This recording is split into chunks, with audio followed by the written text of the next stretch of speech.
Hey guys, Mr. V over here doing a book review today for A Night to Remember by Walter Lord. This book is a non-fiction book about the Titanic and the sinking of the Titanic.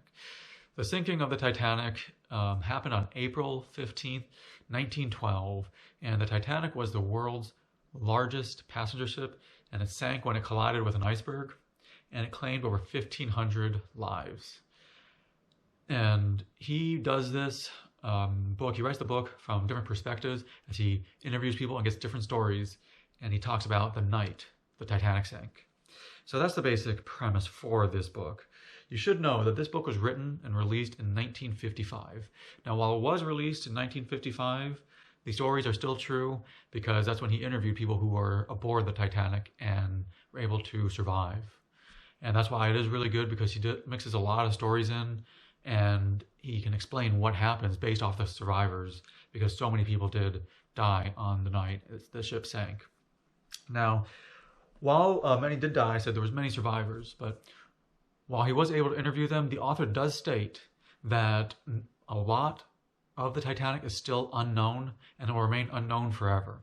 Because while he did interview the passengers, it is still what they say happened. And sometimes the stories kind of conflict, and he kind of says that at times because he's interviewing different people, and some people have one version, some people have an exact same story, but like a different version of it.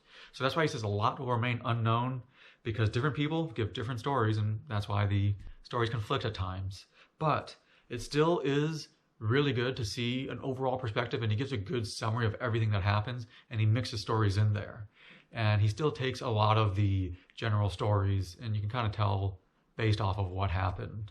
And basically this book covers almost everything you want to know about the Titanic, as he talks about like what life on the ship was like, the sinking at all different stages, which I'll cover more in just a bit, how the people were rescued, and the aftermath from the sinking. So it definitely was a very, very interesting book about the ship that was called Unsinkable. And then it sank on its first voyage out. And that's what was very interesting about it, because within just the first few pages, he really gives some very interesting facts.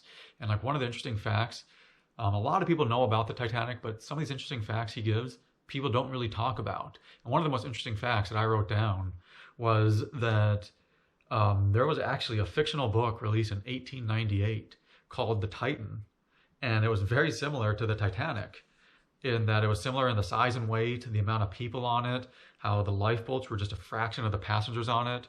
That ship was also called Unsinkable. It hit an iceberg. It also took place in April, and there was many people dying. Yet that book was a fictional book written 14 years before the Titanic sank. And that's why it was very interesting just learning that fact alone. When you read the book, you're like, whoa, that's something that people like never talk about. And that was definitely a very interesting fact. But what was cool is basically from the first chapter, he starts with the ship hitting the iceberg and the different accounts about how it felt. And it was very interesting reading about this because people didn't know what it was. And also you get to see like what their perspectives were when they hit the iceberg. Because again, they didn't know what the iceberg was, but also they felt nothing was wrong. Like when it hit, they felt nothing was wrong because they told this ship was unsinkable, so they didn't have any panic or anything. And that's why it's interesting to see the first-hand accounts of what people really thought when it hits. And that's why it was very interesting reading it, because like we know the boat sinks. We know the history of it. We know it sinks. Yet they felt nothing was wrong. And like most went back to bed or they continued to play their games because, again, they were told the ship was unsinkable, so they didn't think anything was wrong. And that's why it's very, very interesting reading it. Just the first-hand accounts, not just the overall history of it, but you want to hear what are the first-hand accounts because they really went through it. As there was basically like no panic when they were told to go on deck. Like they just thought, oh, this is just a formality, and all these things were happening, and they just were not that scared when it hit because again, they were told this ship was unsinkable. But it was really interesting because at first people didn't even want to go on the rowboats. Like the thing that could have saved you, they didn't want to go on the rowboats. Some people even declined because they thought, like, I'd rather be on this big ship than this little tiny rowboat. the rowboat's very tiny. It's very cold out. It's very wide open. Like, and also there's nothing wrong. So why would I want to be on it? I'm on an unsinkable ship. And it's just, again, very interesting to see that perspective and see how people acted. But then also, like, when they first started loading people, you do wonder, like, okay, we know it sinks. How are people going to start to change? Are things going to change? And like, will there be more panic when it starts to go down? What will happen? And he really covers that very well with the firsthand accounts, and he mingles in stories in between the actual facts. So that's why it is really cool reading it, because, you know, he writes later, like, of the thoughts when it is sinking. So you get to see, like, okay, this is how people thought of it before. And then you also see, okay, this is what people were thinking when it was sinking. And it's good because he didn't just write about the sinking of the ship. First, you think that, okay, he's just going to write about the sinking. But he writes about a lot more. As I already stated, he writes about what it was like when they first hit the iceberg and how many people just thought there was nothing of it, or when they were starting to load people, and just how the scenes and the mindset completely changed within just an hour, you know. And you get to see that when it happens, and you get to see how people start to act when they realize there's not enough rowboats to fit all the passengers. And even when that isn't happening, they still think, okay, this will not sink. At least we will get saved in time, that it will not sink. But there were still people who were begging to get on the rowboats, or they were even fighting to get on, or even fighting to not let people on because they didn't want their rowboat to sink when they started to see the ship go down. And just how people really changed, and just the accounts of what people saw when all this was happening. And what was also cool is that he writes about the changes that happened because of the Titanic, like what happened in the aftermath, the changes ships needed to make, and how people viewed things after the Titanic went down. And he writes about 5 to 6 different things that happened because of it. I don't want to spoil it. I think you guys should read it.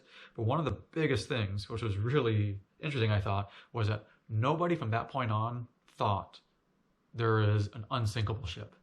They never thought that at that point. They were told the Titanic was unsinkable, but from that point on, they didn't just say, okay, we are completely safe no matter what. They didn't think there was an unsinkable ship anymore. When they first went through it, they thought, oh, we can just not hit the icebergs, things like that. They no longer thought that. And people also had more speculation about, okay, you claim it's going to do this. Will it really do it? You already said this happened, and look what happened. The ship went down, and then a lot of people died. So just their mindset, people's mindset of the aftermath, people who did not even board the Titanic, their mindset changed of a lot more speculation to what they are told. And that was very interesting. And again, he goes through many more changes that happened, but you guys should be reading that aspect. And as for the writing style, I thought this was a well-written book. It was just very straightforward. It was very easy to understand and easy to read. The author, he did a great job of mixing stories into like what happens. He'll do some facts, and then he'll mix a story in there, and you kind of get a mix back and forth of the real thing that happened and the stories. And he has different quotes of people from the same time period, so you see different perspectives of what is happening. And you see quotes from passengers and the workers and the captains, or even higher ranked people. You hear their stories. You get to see a lot, and you can just tell that this is a very well-researched book, and he did a lot of research going into this, and it was just perfectly edited. You know, this book isn't too long, so I think that is also making it very easy to read. And basically, I would say if you want to learn about the Titanic, this will cover all you need to know. This is a very good summary of everything that happens, and it's very engaging. Basically, it's just a very interesting read, to where, again, if you want to learn about the Titanic, I recommend you guys go and get this book. If you guys have any questions or comments, I would love to hear your opinions. Just post it in the comment section below. Hope you guys click the subscribe button, as I always upload multiple different book reviews. But thank you for watching my book review today. This is Mr. V. Go enjoy reading.